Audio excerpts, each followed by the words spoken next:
le monde impitoyable des chasseurs et des chassés, il est bon d'être un alpha prédateur. L'Afrique en héberge plusieurs, tous des grands félins, sauf un, qui se trouve être un canidé. Leurs proies peuvent se faire tuer par une meute, une troupe, ou tomber dans une embuscade. Différents prédateurs, différentes stratégies. Chacune est aussi efficace que l'autre. Toutes sont basées sur l'attaque.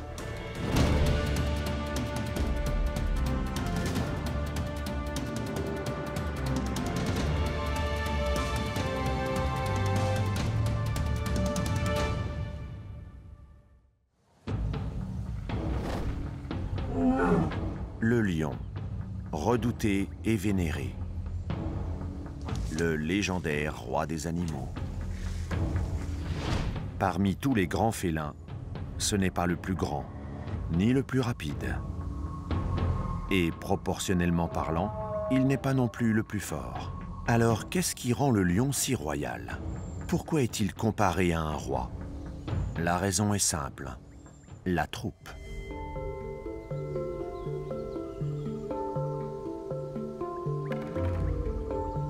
Les lions s'assemblent en troupe pour tuer leur proie.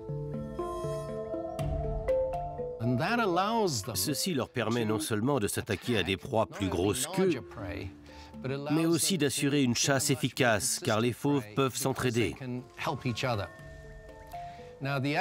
Il faut noter que ce sont surtout les femelles qui pratiquent la chasse en groupe.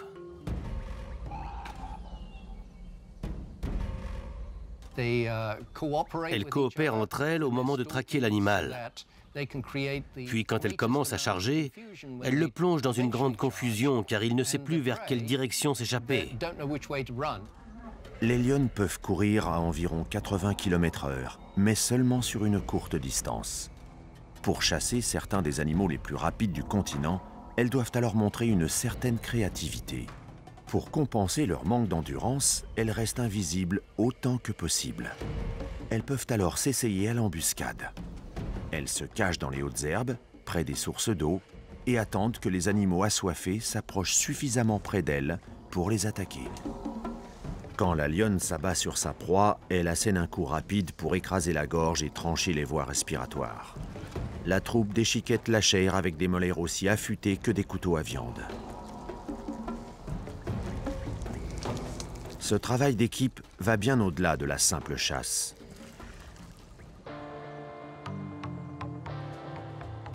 Les troupes sont composées de membres de la même famille. Toutes les femelles sont apparentées, et donc tous les bébés ont un lien de parenté.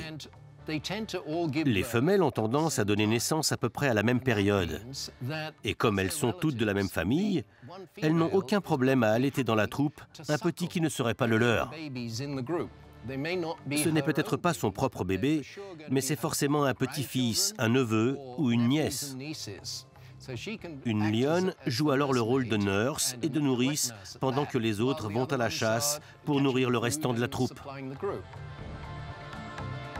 Le mâle chasse rarement, mais il contribue à la vie du groupe de façon différente.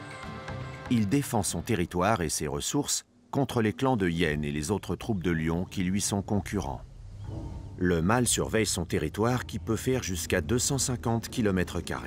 Il protège son espace contre les rivaux. Les enjeux sont grands. Si une autre troupe envahit son secteur, elle tuera tous les lionceaux et dominera les lionnes qui viendront agrandir la troupe victorieuse.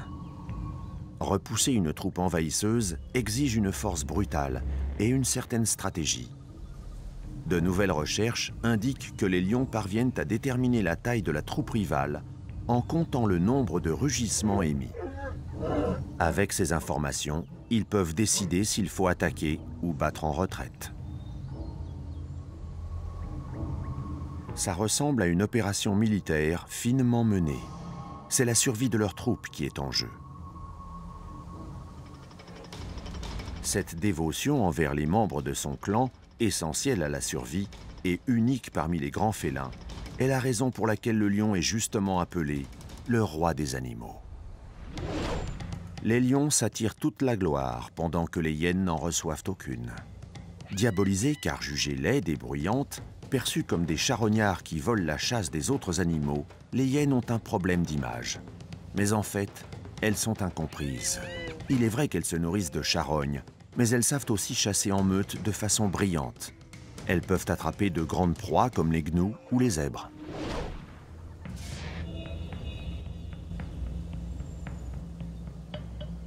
Il est aussi vrai qu'elles s'attaquent aux jeunes, aux vieux et aux faibles, et les éventrent encore vivants.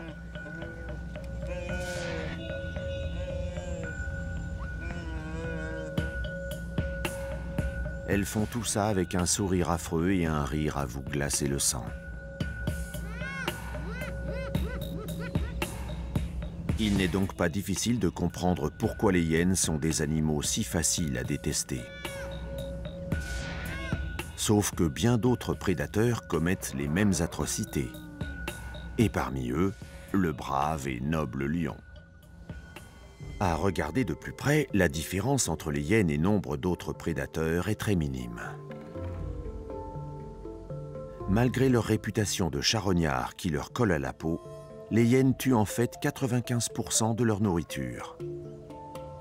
Ne vous laissez pas influencer par leur physique. Les hyènes sont intelligentes et même courageuses.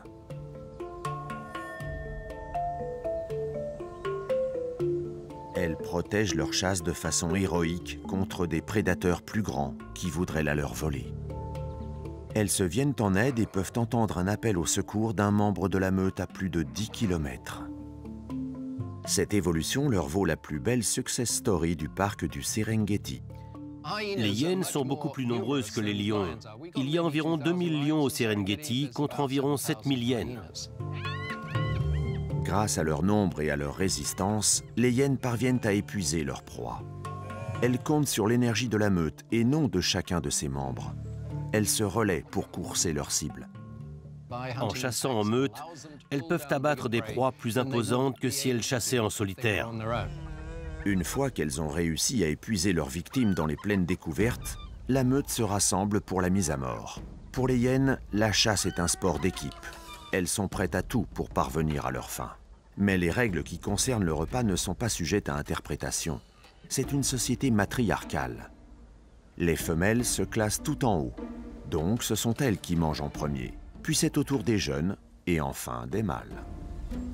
Si un petit malin affamé venait à se faire prendre en train de passer devant les autres, il se prendrait une raclée de la chef. Les mâles doivent aussi subir le harcèlement des jeunes placés plus haut dans la hiérarchie. Sinon, ils risquent de sérieuses réprimandes. La brutalité sauvage n'est pas la seule méthode de discipline.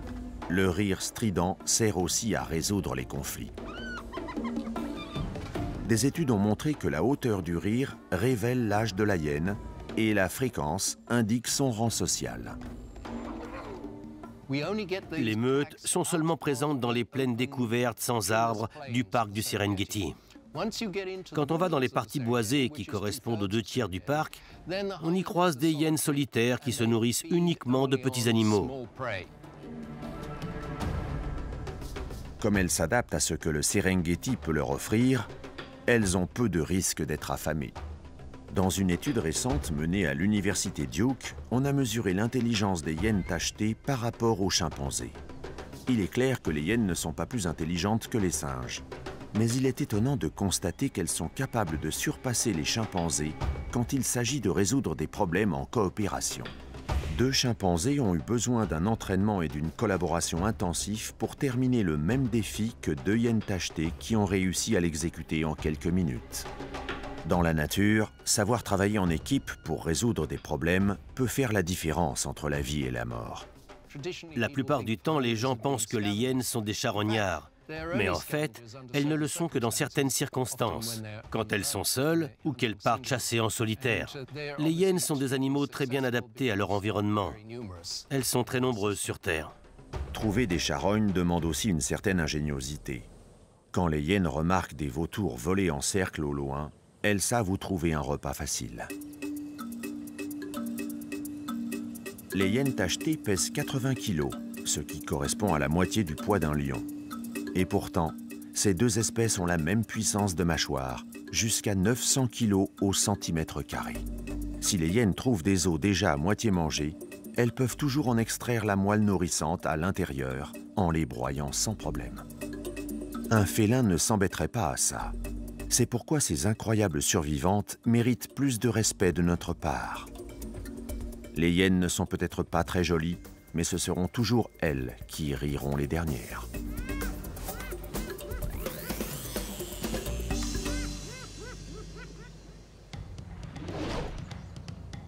Pour chaque animal qui essaie de survivre dans la nature sauvage de l'Afrique, il est essentiel de rester dans la course. Certains utilisent la stratégie, d'autres la force. Les guépards se servent de leur rapidité. Avec un corps parfaitement adapté à la vitesse, il peut attraper son dîner en moins de 30 secondes. Il n'a pas besoin de la force brutale des lions et des hyènes. Avec ses 80 cm de haut et un poids d'à peine 50 kg, le guépard est bâti pour la course.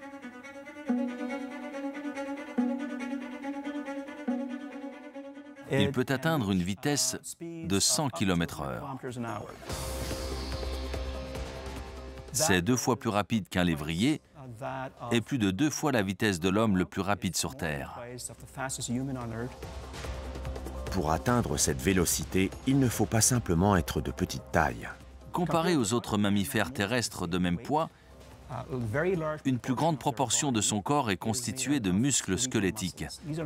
Ce sont les muscles qui font bouger les membres, qui permettent la motricité.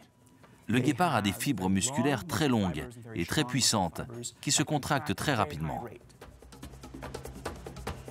La colonne dorsale du guépard fonctionne comme une extension de ses pattes arrière. Quand celles-ci sont projetées en avant, la colonne se courbe et recule pour ensuite repousser les pattes en arrière. Cette articulation crée une grande force à une vitesse très rapide et fait accélérer l'animal vers l'avant. Afin de générer une course à grande vitesse, le guépard a adopté une méthode efficace qui lui permet de respirer. Pour courir si vite, le guépard a besoin d'une grande quantité d'oxygène. À son adaptation musculaire et squelettique s'ajoute une adaptation physiologique. Il a de très larges voies nasales pour recueillir un maximum d'air dans les poumons. Il a une grande capacité pulmonaire ainsi qu'un cœur volumineux qui se contracte rapidement. Le guépard est conçu pour la vitesse, mais un prédateur ne peut survivre juste parce qu'il court vite. Il a adopté différentes stratégies qui lui permettent de chasser seul ou en groupe. Les femelles guépards sans petits ou avec des petits trop jeunes pour chasser sont parfaitement heureuses de voler de leurs propres ailes. Quand les bébés sont assez grands pour chasser, ils se joignent à leur mère pour participer au groupe. C'est une stratégie rare mais précieuse dans le monde des félins.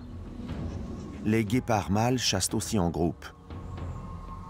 Mais qu'ils se lancent seuls ou à plusieurs, leur stature légère limite la taille de leur proie.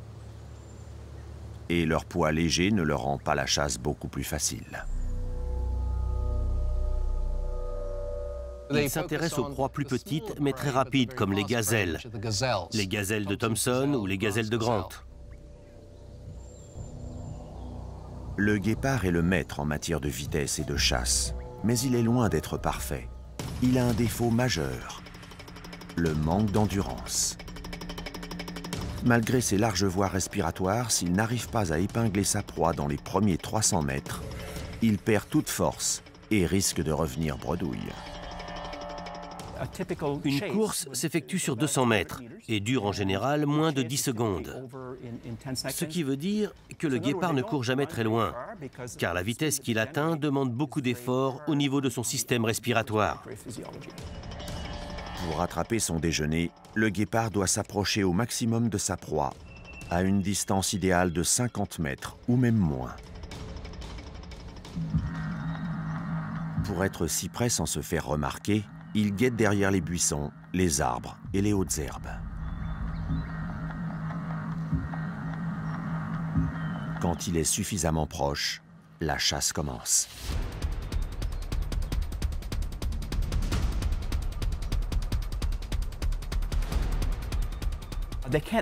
Les gazelles ne peuvent pas aller plus vite que le guépard, alors elles font des zigzags. Pour les attraper, le fauve doit faire de même encore plus vite. Ses pattes sont adaptées à la course. Les coussinets sous ses pieds sont rigides. Ses griffes sont en permanence ressorties pour s'agripper. Il peut ainsi changer de direction plus vite. Le guépard fait tomber sa proie au sol, la mord à la gorge et la tue en l'asphyxiant.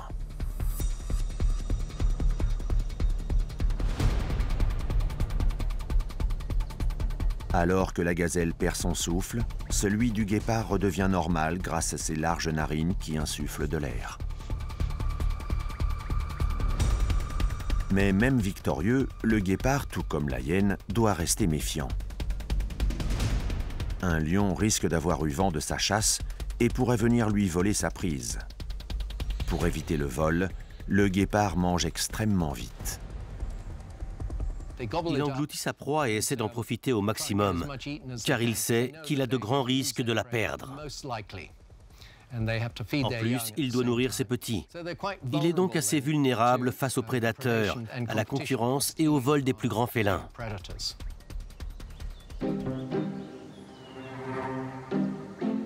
Tous les prédateurs doivent faire face à des défis, mais il faut bien manger. Le guépard est incroyablement rapide. C'est ce pourquoi il est connu. Mais malgré cela, 70% de ses proies arrivent à lui échapper. C'est la vie pour ceux qui vivent à 100 à l'heure. On les appelle les loups pins, les chiens sauvages d'Afrique ou les chiens chasseurs. Peu importe leur nom, ces lycaons ne sont pas les meilleurs amis de l'homme. Ce sont de féroces tueurs en meute, reconnus pour s'attaquer à de grandes proies.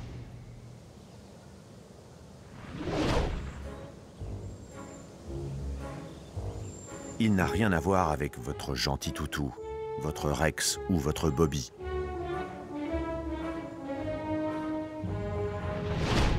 Ce sont des lycaons. Ces lointains cousins des chiens domestiques savent que le nombre fait la force. Ils vivent jusqu'à 30 par meute.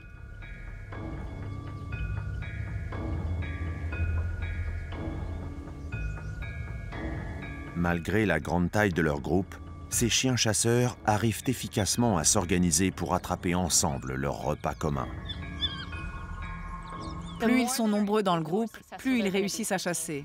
Ce sont des prédateurs de taille moyenne, donc la plupart de ce qu'ils veulent attraper est plus gros qu'eux. Ils s'épuisent vite à poursuivre une proie. Alors, quand ils chassent un zèbre qui pèse 8 à 10 fois leur propre poids, ils ont de meilleures chances de l'attraper s'ils sont plus nombreux autour. Grâce à cette technique, ils font partie des chasseurs les plus efficaces du monde animal. Quand les lycaons se lancent à la poursuite d'un animal, ils réussissent à l'attraper à 90%. Un vrai succès comparé aux lions qui n'ont même pas 40% de réussite. Leur efficacité repose aussi sur leur rapidité à dévorer leur proie pour empêcher les plus gros prédateurs de les leur voler. Quand ils ont repéré un animal qu'ils veulent attraper, ils commencent par l'encercler en effectuant une sorte de relais. Lorsque ceux qui entament la poursuite fatiguent, les autres le remplacent pour continuer la chasse. C'est un peu comme s'ils jouaient à saute-mouton, l'un après l'autre. Et puis celui qui parvient à saisir l'animal en premier va essayer de l'arrêter. La plupart du temps, ils le mordent directement à l'abdomen. Un mâle et une femelle dominent et guident la meute qui comprend leur progéniture et d'autres lycaons apparentés. Les mâles sont largement plus nombreux que les femelles.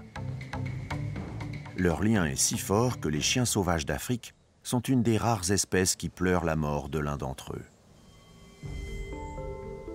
Contrairement aux autres prédateurs comme les loups, si la paire dominante vient à mourir, la meute se dissout entièrement et repart de zéro. Leur sentiment d'appartenance est plus fort que leur capacité à chasser. D'ailleurs, pour une meute de chiens sauvages, il est surprenant de les voir si peu agressifs entre eux. Des recherches menées sur ces animaux dénigrés et incompris ont révélé des choses incroyables. En dehors des quelques chamailleries entre femelles dominantes et dominées, les lycaons mènent une vie paisible. Ils parviennent même à maintenir leur propre système d'entraide. Leurs liens sont régulièrement renforcés par des rituels de salutation amicale. Ils sautent, couinent, battent de la queue et se lèchent le visage, tous les matins. Le lycaon adopte un rôle précis suivant ses compétences. De longues heures d'observation ont pu démontrer que certains mâles abandonnent la chasse pour se consacrer entièrement à un rôle de nourrice. Ils gardent les petits pendant que la meute s'en va chasser. D'autres s'emploient à jouer les infirmières. Ils apportent de la nourriture aux membres de la meute qui sont malades et les soignent jusqu'à leur guérison. C'est une vie en société presque utopique, loin du comportement que l'on attendrait d'une meute de chiens sauvages. Tous les membres de la meute contribuent à s'occuper des plus faibles. Pour ce qui est des petits, par exemple, chaque membre participe à leur alimentation. Ils prennent tous part à leur protection, aux jeux, etc. Ils sont tous impliqués envers les petits et s'assurent qu'ils ne manquent de rien. Aucun lycaon n'a le même motif sur son pelage. Les scientifiques se doutent que leur couleur tachetée peut leur être utile pendant la chasse, mais personne n'en sait vraiment rien. En revanche, ce que l'on sait assurément, c'est que ces chiens ont une formidable capacité à communiquer, avec une diversité vocale comparable à celle des dauphins. Ils savent non seulement aboyer et grogner comme n'importe quel chien domestique, mais aussi émettre des gazouillis aigus et de longs hurlements sonores pour rester en contact avec les autres quand la distance les sépare. Comme beaucoup d'autres espèces, ils ont différentes manières d'appeler suivant les situations où ils se trouvent. On comprend maintenant la signification du ton de leur voix. Si on sépare le groupe pour une raison ou une autre, parfois on sépare un mâle pour qu'il puisse se nourrir sans être embêté par les femelles. Alors on entend les deux femelles rester à l'extérieur pousser un long cri. Elles reconnaissent son appel à lui et essaient de le localiser. Chez les lycaons, le travail en groupe est primordial pour survivre. Le fait d'appartenir à une meute les rend forts, efficaces et incroyablement intelligents. Ils font partie des chasseurs les plus compétents du règne animal.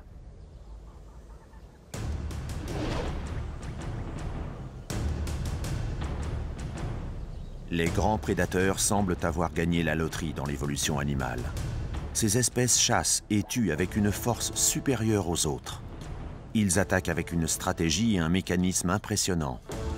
Ils surpassent tous leurs proies et sont au sommet de la chaîne alimentaire.